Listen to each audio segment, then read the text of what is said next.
Olá pessoal, sejam todos muito bem-vindos a mais um episódio aqui do nosso Backstage Vet Podcast. Hoje com uma convidada aqui, a Aninha. Obrigado por ter vindo à nossa casa, nosso capítulo aqui de mais um podcast. Eu que agradeço o convite. Hoje Essa oportunidade. Diferente, né? Hoje é uma licença poética. A Ana é psicóloga, vai falar um pouquinho da trajetória dela. Ela é irmã da Flavinha. A Flavinha fez um episódio anterior aqui conosco, que é a nossa colega e amiga barra parceira, barra tudo, a queridíssima Flá, que é veterinária cardiologista. E ela, como irmã, adentrando aí nas áreas da psicologia, veio falar um pouquinho da área pet pra gente nesse desenvolvimento dela. Mais uma vez, muito obrigado por ter vindo, Ana. Eu que agradeço a oportunidade. Antes da gente falar da sua trajetória profissional, conta um pouquinho da sua infância pra gente. A gente sempre aqui no Backstage, história. A gente sempre no Backstage aqui fala um pouquinho antes de como a pessoa chegou até a carreira. Conta da infância de vocês até aqui, como foi? Uma família, somos em 4, éramos, né? Meu pai já é falecido. Então eu, minha mãe, a minha irmã, que é a Flavinha, né? E foi uma infância muito feliz. Meus pais, nossa, muito...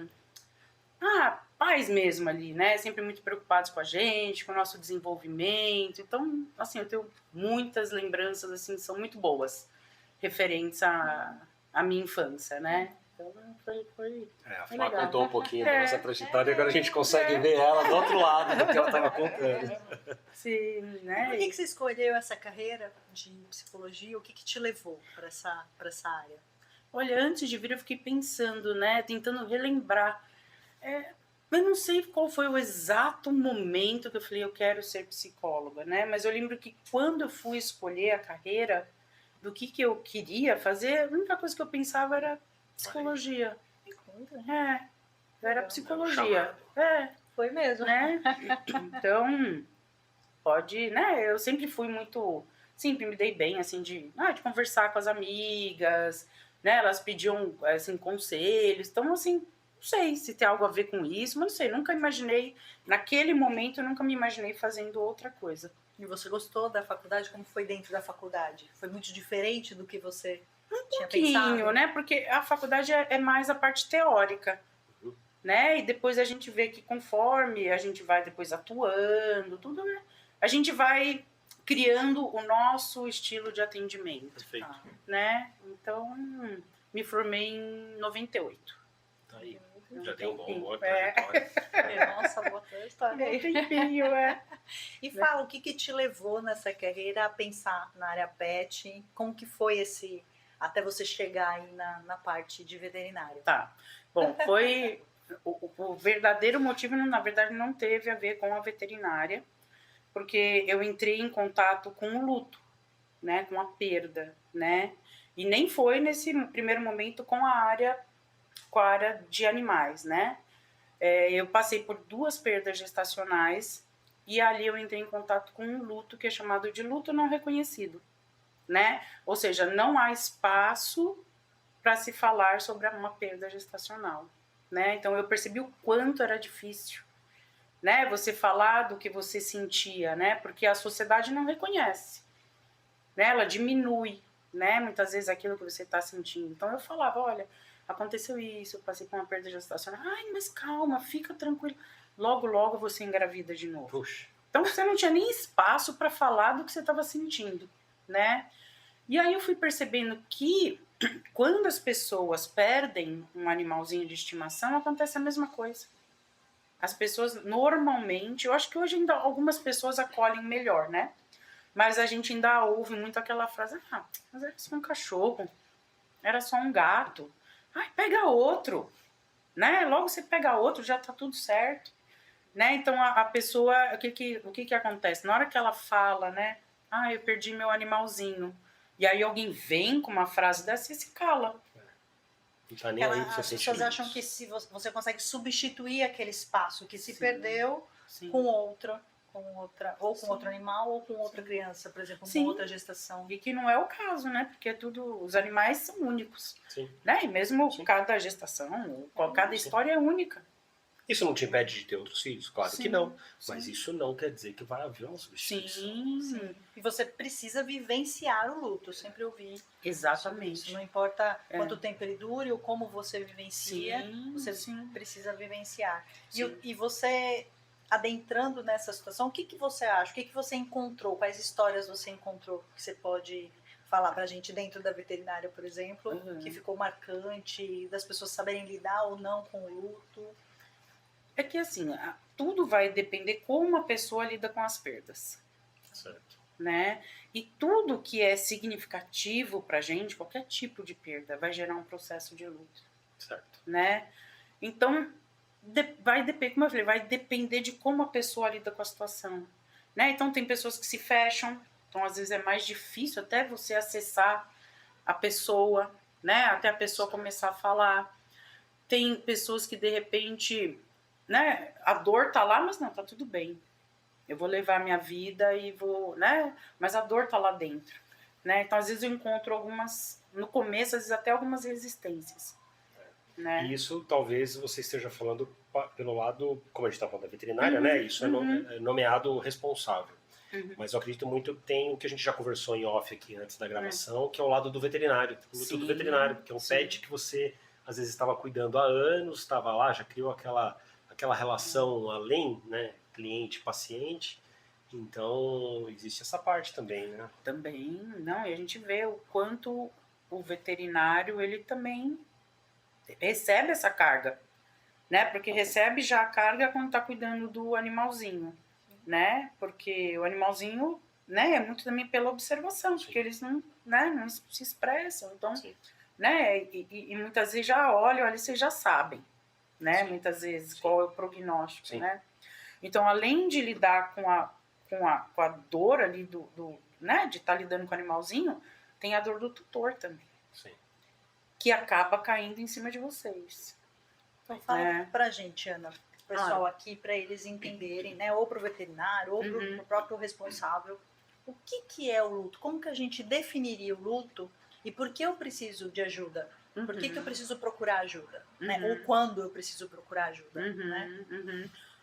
O luto, como eu falei, qualquer perda significativa que a gente tenha vai gerar um processo de luto, né? Então a gente pode passar por algumas fases, né? Ali que normalmente o pessoal fala muito, né? Então, num primeiro momento pode ter a negação, né? Por exemplo, quando às vezes dá um diagnóstico, né? A pessoa no primeiro momento, não, mas tá tudo certo, não tô sentindo, né? Ou mesmo com a perda, né? Perdeu, não, mas eu não tô sentindo nada, né? Então, a primeira, né, negação, também aí pode vir a raiva, né? E essa raiva, muitas vezes, pode até ser direcionada até para o próprio veterinário, muitas vezes, né? Né? Porque, na verdade, é a dor do tutor, né? Mas muitas vezes pode acabar sendo direcionada para o profissional também, né? Não saber lidar com aquilo e direciona para outra pessoa. Sim. Né? Tem a fase da barganha, né? Que a gente fala normalmente... como se você falasse, né, para quem, né, não falando de religião, não isso, mas, olha, se eu fizer tal coisa, né, quem sabe reverte, ou, né, a barganha, né. Tem também a tristeza, que faz parte, né, gente. É o sentir, né, é a dor, né. Então tem um percurso até chegar ao que? Na aceitação, né. Que é ali, quando chega a aceitação, que a pessoa consegue ressignificar a vida. Perfeito. Muitas vezes continuar, né, tomar rotina, começar a fazer as coisas de novo, né? Então, o luto tem... E assim, isso que eu fui falando para vocês, normalmente pode ser que não aconteça nessa sequência, não, né? Eu costumo dizer que o luto, a melhor imagem para definir um luto, um processo de luto, é uma montanha-russa, né? Então, a montanha-russa, ela tem a subida, aí tem descida, tem curva, tem looping, né? Então, é uma mistura de emoções muito grande, né? Então, acontece esses relatos, né, até de atendimentos, onde a pessoa fala, nossa, acho que agora né, tô conseguindo, e de repente a pessoa cai de novo. Então, mas faz parte do processo do luto. E a pessoa precisa viver o processo do luto para chegar ali na frente, como eu falei, na aceitação. E encarar, né, ali, não que você não é que você vai chegar à aceitação, você vai esquecer, não é nada disso, né? Mas o sentimento muda, né? A saudade, né? Que a gente fala, nossa, é a saudade, mas aquilo não vai atrapalhar a sua rotina, né? Porque quando a gente está no processo do luto, desorganiza tudo. Desorganiza tudo. Pode mexer com o físico, né? Então a pessoa, de repente, ou dorme demais, ou não dorme. Pode mexer, né? Estômago, mas mexe tudo, né? A memória. Ela desorganiza a pessoa por completo. Por completo. Mas precisa passar. Para poder se organizar, né? E a pessoa que está fora, ela consegue dar alguma ajuda ou não? Só a pessoa que está passando por aquilo que consegue se ajudar. Você consegue dar... Como que a gente auxiliaria de fora um tutor ou uma pessoa que está passando por essa situação? Eu acho que principal é a pessoa se sentir acolhida. Né? Eu acho que o acolhimento é o primeiro passo. Que, como eu trouxe como, por exemplo, aqui, quando eu contava a minha história da perda, eu não queria ouvir. Ah, não se preocupa que logo você engravida de novo. Não era isso que eu queria ouvir. Né? Muitas vezes um abraço. A pessoa pegar na sua mão, ou você saber que aquela pessoa está do seu lado, olha, eu estou aqui. O que você precisa? Né? Então, às vezes, não é a palavra em si, mas as atitudes. Né? Às vezes a pessoa só quer falar. Ela só precisa falar. Né? E a gente, né? Às vezes a gente não sabe também lidar, né? Sim. Porque também nós temos as nossas questões, né? Então, às vezes, ele fala, não, calma, não precisa falar nada, acolhe. Às vezes o que a pessoa precisa é isso. Às vezes fica com medo de falar alguma palavra errada, alguma coisa que prejudique ainda mais, que cause mais sofrimento, né? Naquela pessoa. Porque nós, como veterinários, sim, nós estamos ligadíssimos ao paciente. Sim. A gente também tem o nosso sofrimento, claro, mais que eles... tem alguns responsáveis que percebem, tem outros que não, mas a gente sempre tem aquela... É uma perda para nós também. Claro. Mas não é a mesma coisa do que aquela pessoa que vive 24 horas com o pet. Sim. Entendeu? Não é a mesma coisa. Mas é importante que até os profissionais, né, também tenham espaço para falar como vocês se sentem. Porque vai guardando, né? Como eu falei, existem tutores e tutores, né?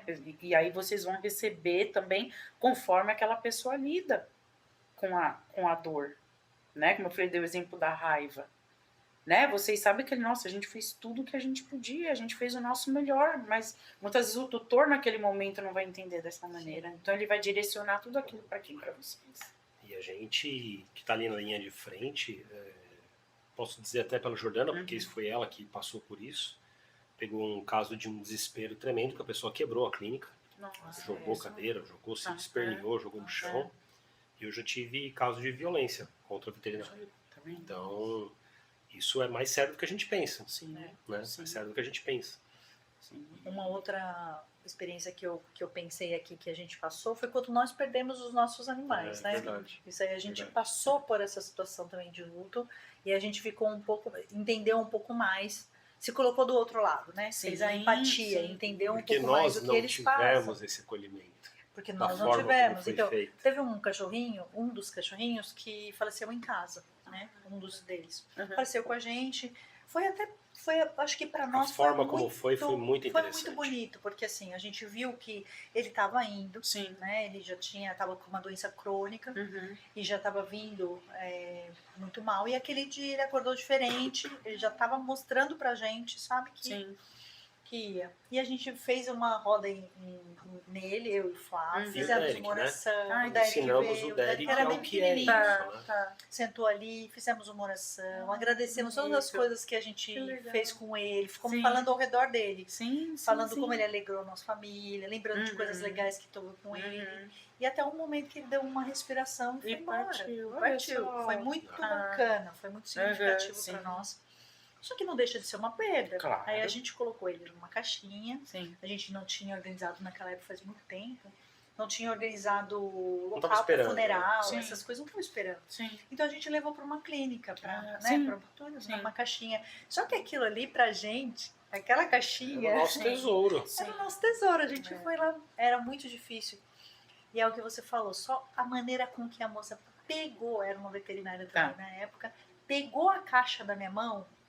Colocou debaixo do braço, assim, tipo... Nossa.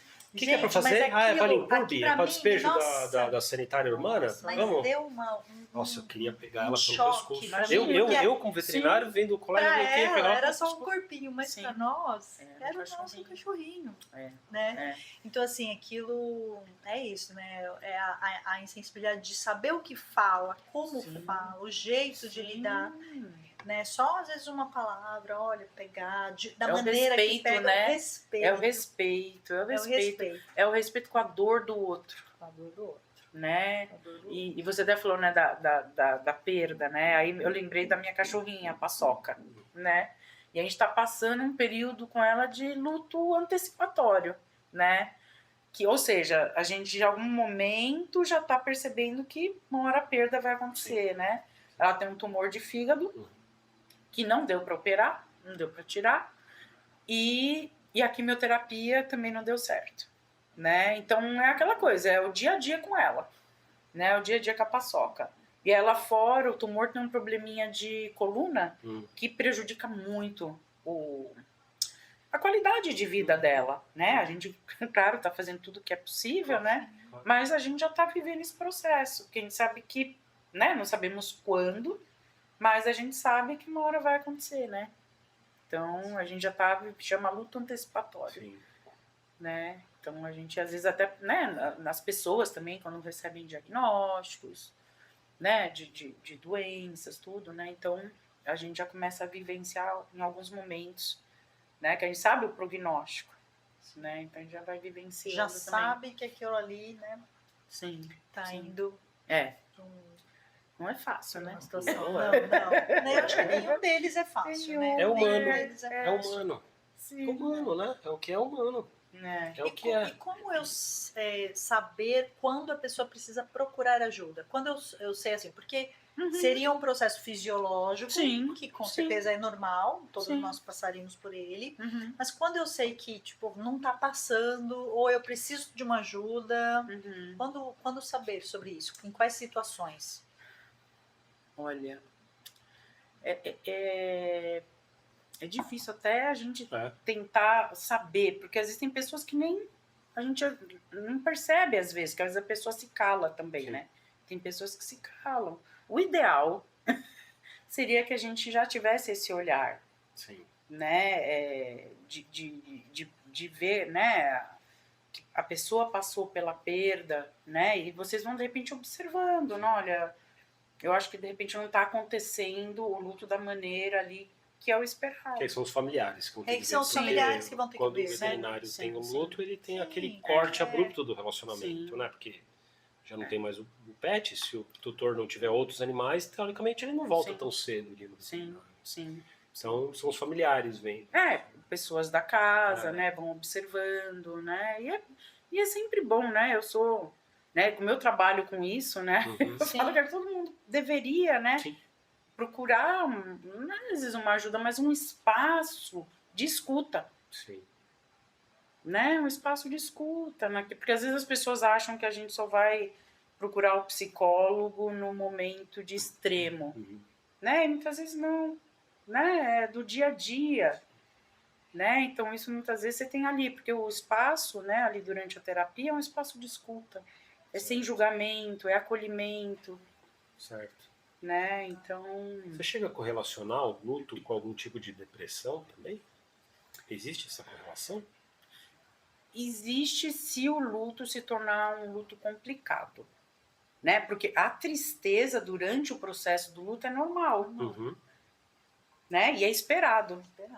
Né? É diferente da depressão. Né? A depressão, a pessoa... Porque mesmo ali com a tristeza, a pessoa ainda está funcional, né? Consegue desempenha suas funções. E muitas, dependendo do grau da depressão, a pessoa parou, né? Parou. Para a vida. Né? Para a vida. Né? Mas, como eu falei, a tristeza faz parte. Né? O que a gente precisa observar é, de repente, a duração e a intensidade. Porque cada um, por exemplo, eu quando eu tive perdas familiares, tudo, é o que eu tava comentando com você, né, antes da gente começar a conversar. O Flávio sabe como é que eu sou. Eu caio mesmo no fundo do poço, chego ali, para depois eu me retornar. Mas é um período, é o que você falou, não é uma coisa prolongada, é um período e depois eu gosto de ficar na minha, ficar sozinha. Não gosto de conversar muito, a gente tem mas depois totalmente diferentes. Né? Mas depois que vai voltando, aí eu consigo falar sobre aquilo, aí eu já consigo verbalizar. Quando eu percebo assim, quando eu consigo verbalizar o que eu estou sentindo, eu já estou no caminho da melhora, da volta. Eu já estou no caminho da volta, do retorno. Agora o Flávio, ele teve uma perda grande aí um tempo, eu sentia que ele tinha esse sobe e desce. Eu eu tenho aquele perfil prático, né? Então eu vejo o óbito, então eu vou atrás do que fazer para resolver as partes burocráticas e técnicas, eu vou lá e resolvo. Aí na hora que resolveu, que parece que acabou, eu começo a ficar triste, eu caio, aí eu começo a voltar pro normal, aí eu fico bem, depois eu caio de novo. Eu tenho um perfil mais assim também. Um sobe e desce mais demorado, assim. No primeiro momento eu também tenho essa tendência. No primeiro momento eu racionalizo, porque eu tenho que resolver, né? Aí depois, eu sinto depois um pouquinho, né? Aí começa. Né? Eu lembro que eu parava, eu faço atendimento volante, né? Tá. Então, às vezes eu ficava chorando no caminho, de uma clínica para outra, estacionava, enquanto eu não parasse de chorar, eu não parava.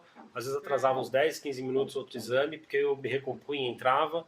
Aí saía daquele, parecia que eu estava ótimo, atendi o outro muito bem. Aí no outro, eu voltava a chorar no mesmo dia. Então você vê que é uma oscilação assim. Teve uma vez que eu lembro que eu até me assustei, mas aí eu percebi, tava com o Derek era pequenininho. Ele tava brincando com o Derek, daqui a pouco, do nada, ele começou a chorar. Não sei se ele viu alguma coisa que ele lembrou. Que lembrou, né? Ele começou num choro, aí eu falei, aí fui lá, abracei ele um pouco, aí depois falei pro Derek, filho, papai tá triste, assim, por causa disso, vamos lá abraçar ele. Aí abraçamos ele, ficamos abraçados. E o legal que eu vejo é o reconhecimento da dor. Não é não, papai não tem nada. Perfeito. Não é que não tem nada. Não posso, né? Tem que reconhecer a dor. O mundo não é de cor de rosa desse jeito. O Derek mesmo fez isso, né? Eu acho que uma das primeiras perdas que ele teve foi a minha avó, que quase chegou a 100 anos, a bisa dele. Ele tinha uma convivência muito grande com a minha bisa, né? 4 anos e quase 100 anos, né? Ele tinha 4 e ela tinha quase 100. E no dia que ela faleceu, que ele começou o primeiro contato dele com uma perda assim, né, significativa, que ele viu ali, ele ficou no outro dia, no meio do dia, né, a gente estava, sei lá, fazendo o quê, ele começou a chorar. Copiosa. Ele ficou uma hora chorando. Uma hora chorando. Aí eu falei assim, Fábio, esse choro eu acho que não tem a ver com o que a gente acabou de com essa situação aqui. Tem a ver com ontem. Então vamos acolher, acolhemos essa dor, entendemos um pouquinho, mesmo ele sendo muito pequenininho, né? Porque a criança processa, né, de outra maneira. Mas o importante é isso que vocês fizeram, né? Eu acho que eu sempre falar a verdade, né? E acolher. A minha filha, quando meu pai faleceu, ela tinha 3 anos, né? E eu lembro que num primeiro momento, logo ali que ele faleceu, a gente acabou não falando, né? Mas, meu pai tinha loucura por ela, né? E aí, um dia no carro, a gente estava indo até, acho que visitar a minha sogra, foi uns 2 dias depois que ele tinha falecido. Aí eu olhei para ela e falei assim, filha, eu preciso te contar uma coisa. Eu falei assim, sabe, vovô? Ela começou a chorar. Aí eu falei, com as palavras, o vovô morreu. Ela começou a chorar. Aí você vê, 3 anos. 3 anos. E depois, vidinha normal. Sabe, né? E aí ela ficou na vidinha normal dela, né? Mas você vê, na hora que eu falei, ela do jeitinho dela, ela conseguiu processar, né? Processar. Por isso que desde cedo é isso, a gente sempre falar a verdade. E acolher. Assim, nós, cada um pensa do jeito que quiser, mas a gente vê que muitas pessoas hoje em dia que têm filhos acham que poupam as crianças de ter frustrações. Nossa. E eu acho que a frustração faz parte da vida. Mas eu acho que é a vida. É a vida. Você executa 100% do que você planeja com êxito? Claro que não, é mais fracasso. Eu não sei se é porque... Cai do que sobe, cai e sobe. É mais fracasso. Eu não acho que a gente tem que poupar a criança de se frustrar, entende? Não. Então, muitas vezes em muitas situações, né? Até no ganhar e perder, a gente nunca fez assim, jogar com ele e deixar ele ganhar sempre. Tá certo. Não, a gente Tá jogava. Toma uma surra nos jogos. A gente jogava e assim, quem ganhasse, ganhava. E aí Sim. falava, ele ficava triste, a gente explicava, filho. Faz parte. Faz parte, o gostoso é a gente estar aqui jogando. Não é sempre todo mundo ganha, não é sempre que a mamãe ganha, não é sempre que o papai ganha, não é sempre que você ganha. Sim. Uma hora alguém não vai ganhar no jogo, vai perder. Né? E assim Tá na vida. certo. E a Tá gente certo. faz o tempo todo. Então, isso Sim. é uma frustração, né? Sim. Você tá ali com uma pessoa e de repente a pessoa fisicamente Não está mais. não está mais com Não está você mais. todos os dias. Então, Faz a parte, gente... estão certinhos. É. Tem que frustrar. Ana, não tem como a gente não mencionar nesse assunto dentro da medicina veterinária, né? A gente falando de luto e óbito. Fala pra gente um pouco dessa parte do suicídio dentro da veterinária. Um dos maiores índices, né, de suicídio está dentro da medicina veterinária, né? Até por esses fatores que a gente foi conversando aqui, né? Vocês estão lá, são os profissionais, estão cuidando do bichinho, né, do animalzinho, e além de já ter o estresse, né, ali tem um estresse, né, do cuidar e fazer o melhor de vocês, porque eu imagino que também na hora que um bichinho vai, mexe também. Nossa. Né? Ai, será que eu, de repente, pode passar pensando, será que eu fiz tudo que eu podia? Será que... Então, já tem, entendeu? Já tem a questão de vocês. Aí vem a questão do tutor. Como que o tutor vai reagir frente a essa perda? Né? Então, a emoção do tutor também, muitas vezes, já vem para vocês. Né? E sem contar, que eu tinha até comentado, né, com o Flávio, o veterinário pode até fazer eutanásia. E é uma decisão muito difícil, né? Porque é um peso. Sim, né? Então, tudo isso mexe, né? Mexe. E a pressão é lidar com tudo. Sim. Né? E até, né, eu lembro quando, né, eu fiz o curso, que falava muito disso também, né? Porque a gente vem muitas vezes com uma expectativa. Então eu vou fazer o curso, e aí, né, tem a expectativa do lado financeiro, do lado de retorno, e quando você chega lá, você vê que não é. De repente, tudo aquilo que você imaginou. Então, tudo aquilo vai mexendo. A pressão, né, o retorno, então, tudo mexe. Sim. Sim. Sim. Eu já vivenciei um pouco o Flávio também, no início da carreira, vivenciou a parte clínica mesmo, né? Eu trabalhei muito com intensivismo, que até o Flávio falou dessa parte aí da moça, voltou e ficou revoltado. Mas é o que você falou. Eu sentia muito a pressão, porque eu trabalhava com emergência. Nossa. E sentia a pressão do cachorro ou do gato chegar numa situação e a esperança que o proprietário tinha em cima de você, que você salvasse aquele animal, que era tudo para ele. Tudo para ele, exatamente. Exato. Então, além da pressão de você estar ali com uma emergência, além de tudo, tinha aquela pressão de que, nossa, eu não posso perder esse animal, nossa, mas a mulher tá chorando, não posso perder esse animal. E muitas vezes a pessoa tava ali desesperada, né? Então, eu não sei o Flávio, mas eu tinha... Eu não continuei nessa área porque eu não conseguia lidar emocionalmente. Eu não conseguia lidar emocionalmente com essa carga. Não conseguia. Então eu precisava de me colocar numa situação um pouco mais tranquila, que não fosse o intensivismo ali, não fosse a emergência, vamos dizer assim, não é intensivismo, é emergência, porque eu não conseguiria, porque é uma carga muito pesada. Porque a pessoa vem depositando uma esperança em cima de você enorme. Exatamente. Né? Então, e aí, mais do que você já se cobra, entendeu? Você se cobra, aí tem a carga da outra pessoa. Então, o clínico, eu sempre falo para quem é clínico, vencer um dia de cada vez. Sim. Porque o clínico é o que recebe, eu acho que a carga mais pesada da veterinária, é que está na porta de frente ali, né? Na linha de frente. A emergência, o clínico geral, o hospital, né? É esse pessoal aí. Sim. Eu não sei como que o Flávio lidava com isso, se você quiser compartilhar. Isso que você falou, é expectativa, e muitas vezes eu percebo que a culpa cai bastante. Porque às vezes o animal chega em óbito e o cara comprou chupinho pra pôr no rato lá e o cachorro que comeu. E aí ele põe a culpa em você porque você não salvou o animal, mas aquilo tudo é uma culpa. Ele está se sentindo culpado. Né? Só que ele não tem a humildade de falar que a culpa é dele. Tem que delegar essa culpa, não sabe lidar com as emoções. Né? Nem consegue naquele primeiro momento, né? Então, e isso é um fator, existem N outros, né? cara que põe o cachorro para cruzar no fundo do quintal, aí o cachorro começa a parir, entala, aí ele quer esperar, aí vê 4 horas o bicho entalado, não leva pra fazer nada, e quando leva, morreu a ninhada inteira lá dentro, aí você que é o mercenário, que é o que... Então tem um monte de situações que realmente são complicadas, né? É isso.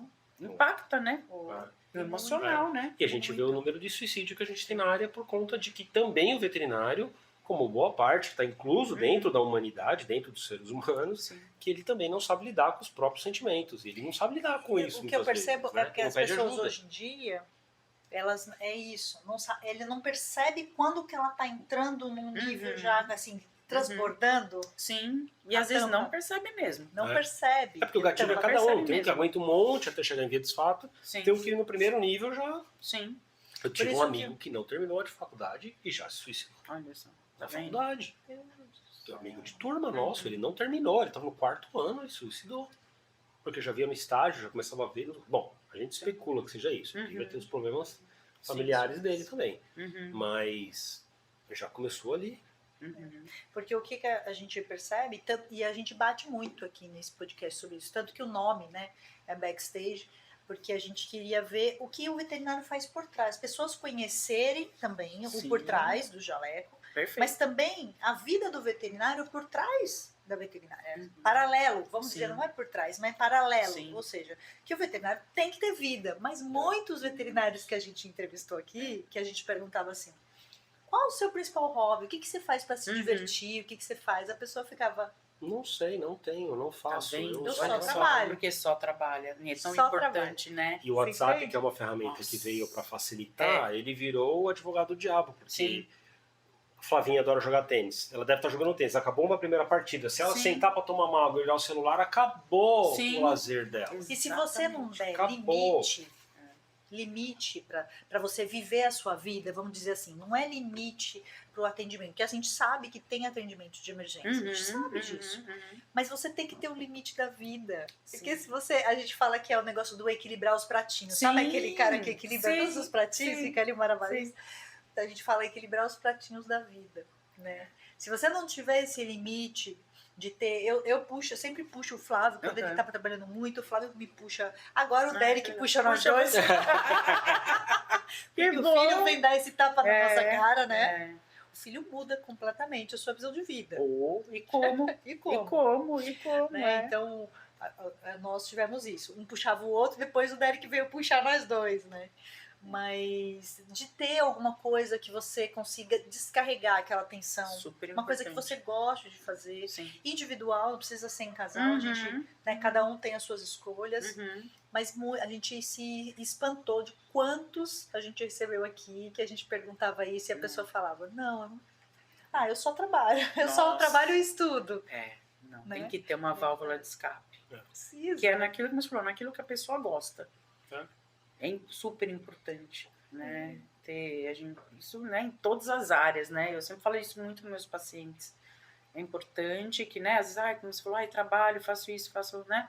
Mas peraí, tira um tempo para você, né? Faz o que você gosta, vai um exercício, lê um livro, assistir uma série. Então, tem que ter a válvula de escape. Senão, nem como você falou, o WhatsApp, hoje em dia, tem pessoas que não têm filtro, né? Então...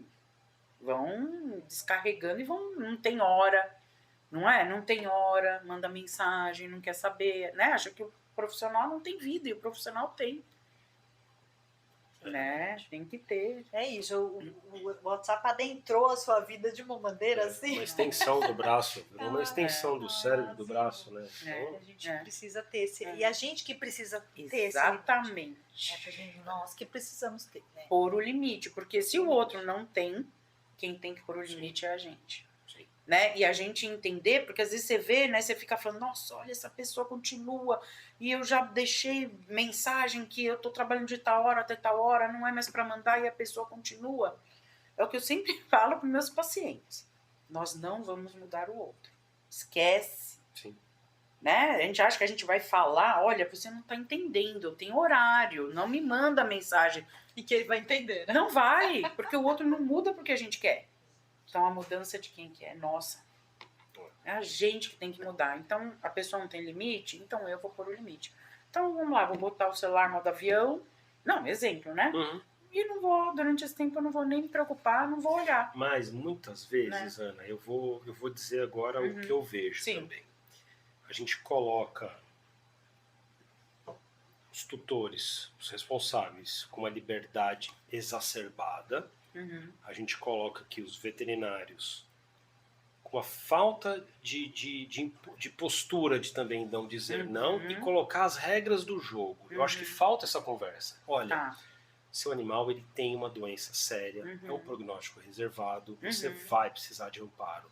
Só que o meu amparo vem até aqui. Perfeito. Então, caso você precise às 11 horas da noite, às 7 horas da noite, que é o horário que eu não estou disponível para você, você procure aqui.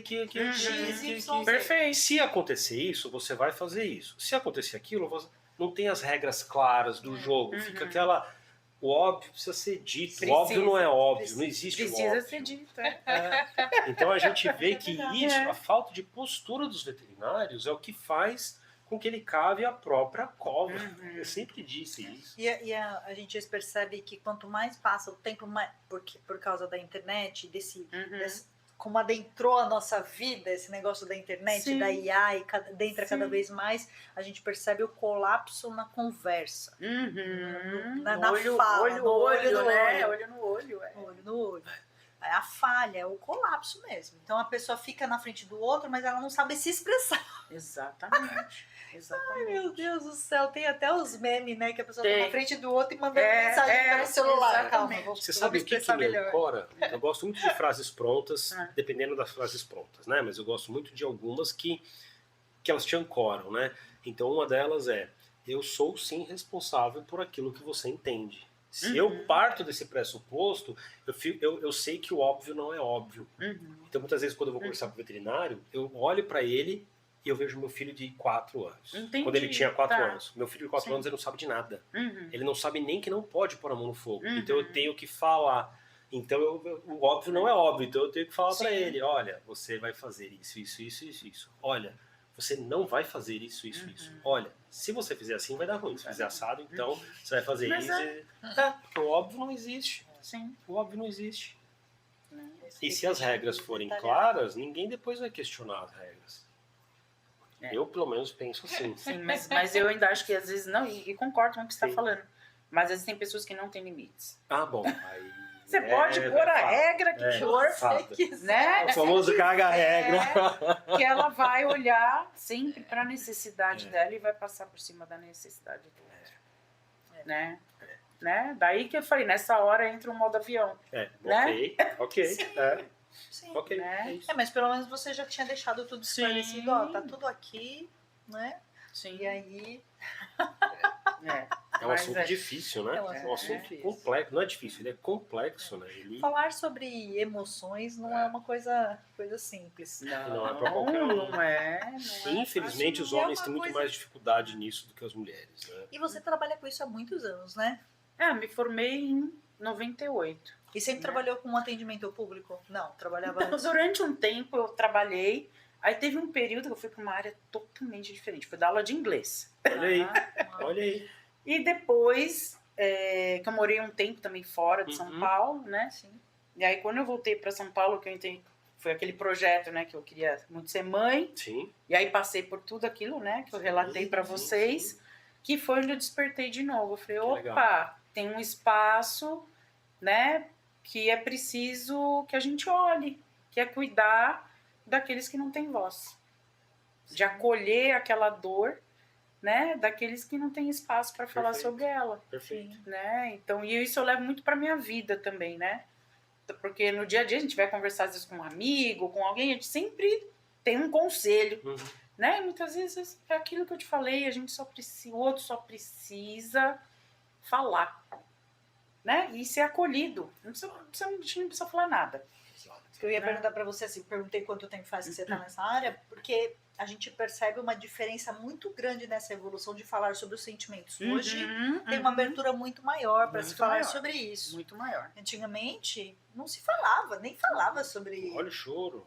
Sim, engole o choro, verdade. Engole o choro. Vira homem. Exatamente, Não exatamente. se falava muito sobre essa parte emocional, Exatamente. né? Era ignorado completamente. Uhum. Então, deu diferença nos atendimentos? Isso foi uma coisa visível ali nos atendimentos? Então, porque os atendimentos são muito individualizados, né? Então a gente percebe que tem pessoas que têm facilidade, né?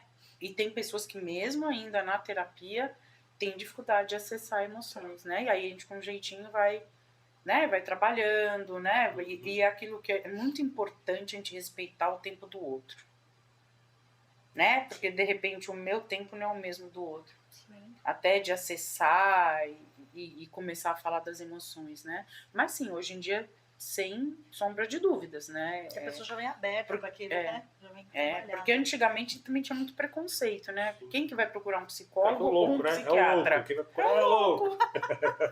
E a gente ouve Mas isso. até hoje, velhas. Total. Até hoje, né? Às vezes eu atendo, né, pacientes e elas falam assim, nossa, eu queria tanto que minha mãe também fizesse uma terapia, mas a mãe fala assim, eu vou ficar contando da minha vida para uma pessoa que eu nem conheço. As nossas mães, né? Entendeu? A minha mãe teve perda de crianças também. Teve aborto espontâneo. No meu caso, Gêmeos, e ele teve mais um. Olha, nossa. Teve 3 gestações. E eu perguntei uma vez pra ela, porque ela não falava sobre isso. Sim, nem não tinha, imagina. Ainda mais naquela época, Sim. né? Ela não falava sobre isso. Isso quando ela teve a minha irmã, foi depois de 74. Então em 76, que ela estava tentando engravidar de novo, 76, isso aí.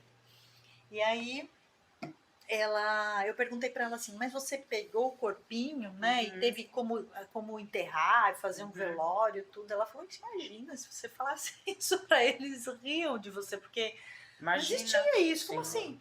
Mas que corpinho do quê naquela época, nos anos né? 70, né? Não achava que Porque, isso não nascesse, não era então, assim, para ela, a gente já citou, mas ela não tem essa abertura para psicóloga, mas falou para ela várias vezes, porque tinha que trabalhar esse a dor tá lá, né? A dor tá lá. A dor tá lá. Também, não foi mexida nessa dor. Sim. Tá hibernada. Não foi resolvida. Fica mesmo. Então, e veio até depois descarregar desse cima de...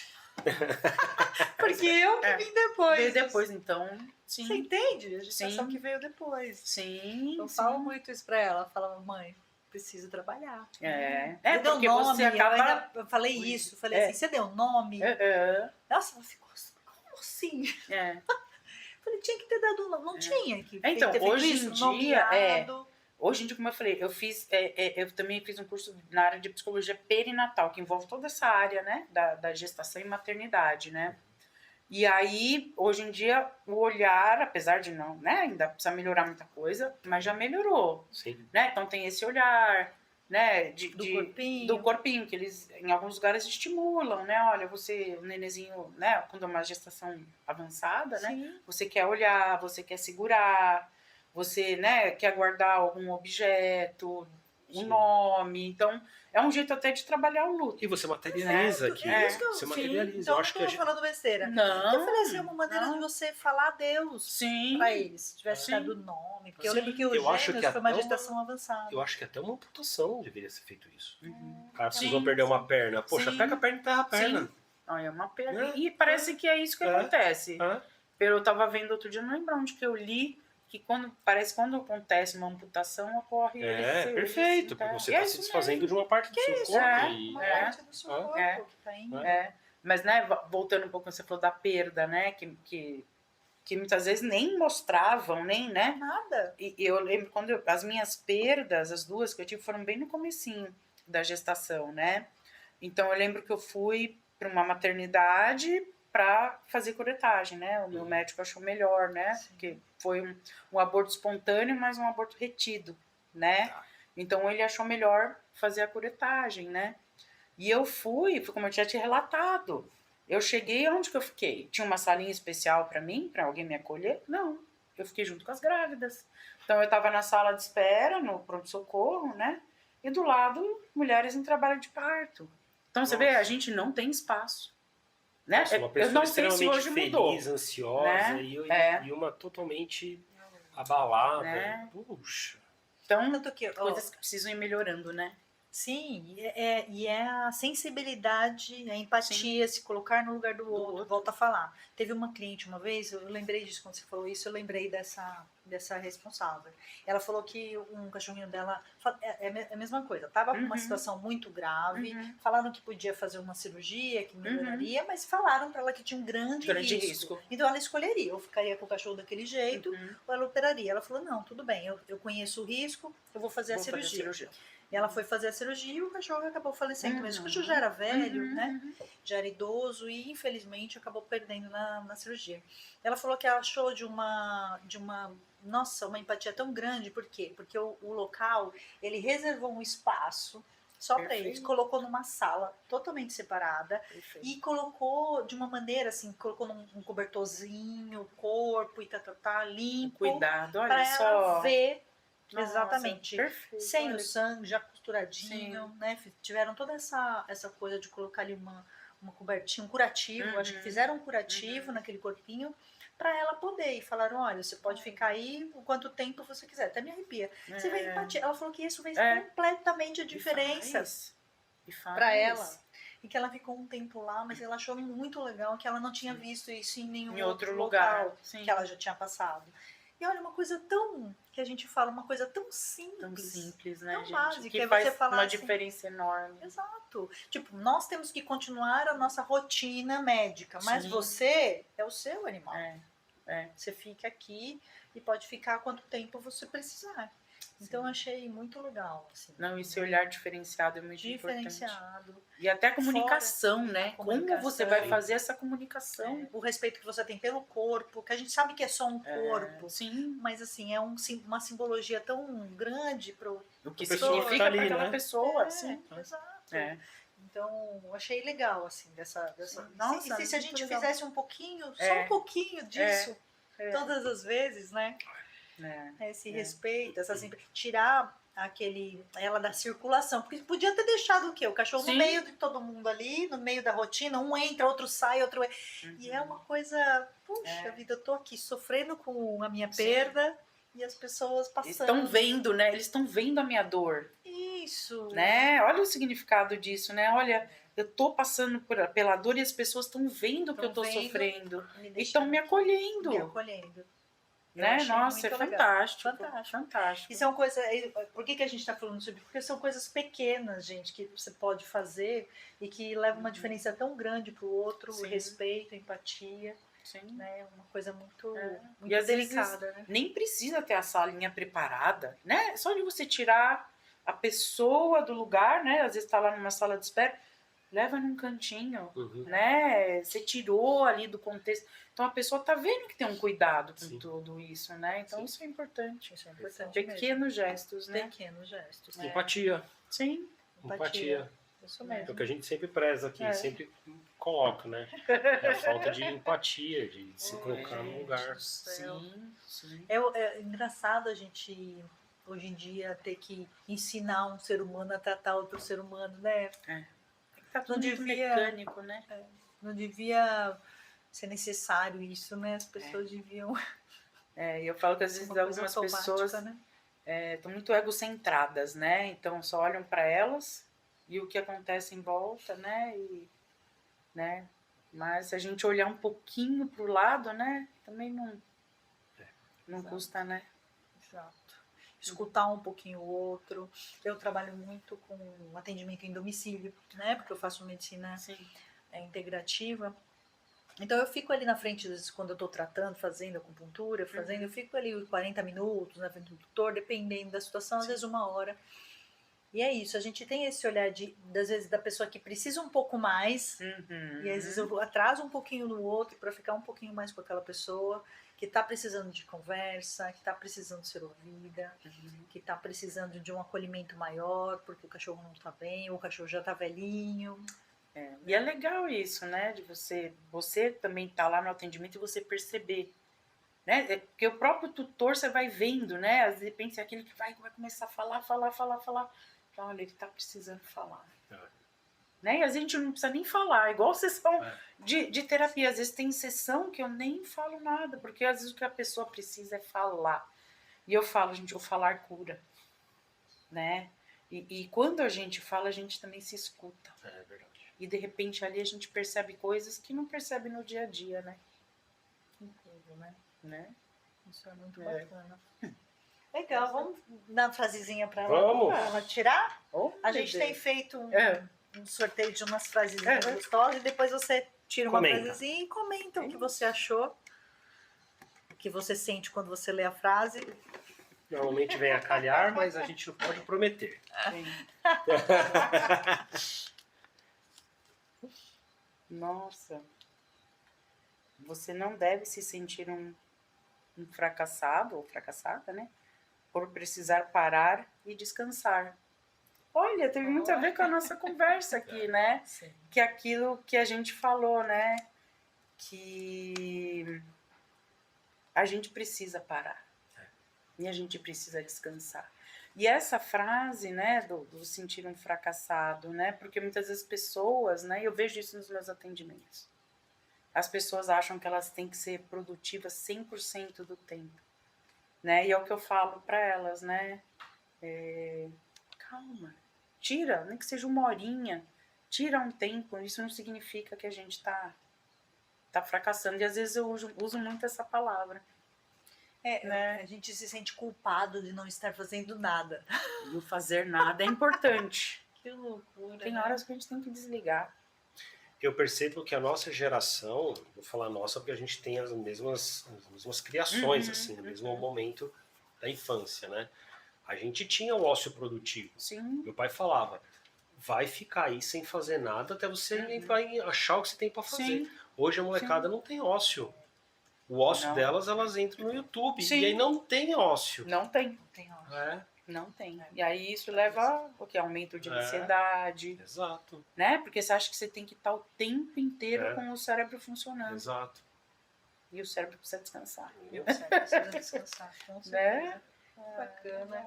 É isso. Isso pode levar muito às situações que a gente falou, do burnout, Sim. do suicídio, Sim. né? De achar que tá falhando, uma culpa, de não Sim. estar fazendo nada, e aí fica com esse excesso. Mas é isso. Muito obrigada mais uma vez. Foi ótimo. Eu que agradeço. Parece né? pesado o assunto, mas ele foi É uma importante. conversa um pouco mais assim, né? Mais densa, né, gente? Mas a gente é precisa, importante. mas precisa ser dito, né? Se você quiser falar mais alguma coisa que você ache relevante para a área, pode falar. A gente deixa esse espaço aberto para você se colocar alguma coisa ou fazer a propaganda aí do seu trabalho também. Sim, a gente vai deixar o seu claro. @, depois Pode para falar. quem sabe alguns veterinários que precisem de apoio ou Sim, querem claro. indicar algum tipo de apoio. Muito válido. Não, o que eu falo acho que é isso, né? Da gente também olhar um pouquinho pra gente, para as nossas necessidades, né? E a gente se cuidar. Não é egoísmo, é um Não, autocuidado. é autocuidado, e principalmente o cuidado emocional. Né? E saber que a gente tem espaços, né, para ser acolhido, espaços onde a gente não vai ter julgamento, né? E é isso que eu falei, né? A gente muitas vezes é só, né, ter esse olhar carinhoso com a gente. Eu dou muito um exemplo para os meus pacientes, né? Eu falo assim, gente, se vem alguém aqui e te conta um problema, como que você faz com essa pessoa? Eu vou lá, eu converso, eu dou um abraço. Eu falo, então, isso que você faz com o outro é o que você tem que fazer com você. Né? O mesmo olhar de carinho que você tem com o outro, você tem que ter com você. É isso. Eu acho que é isso aí. Que loucura, né? a gente vai se deixando, né? Mas a gente também, Tá né? piloto Somos automático. importantes, né? É isso, gente, se cuidem, tá? A gente vai deixar o @da Ana aqui e agradecemos mais uma vez pela participação. Eu que agradeço, gente. Eu que agradeço. Foi uma conversa muito bacana. É isso aí, né? Isso. Obrigado, até o próximo episódio. Tchau, gente. Tchau.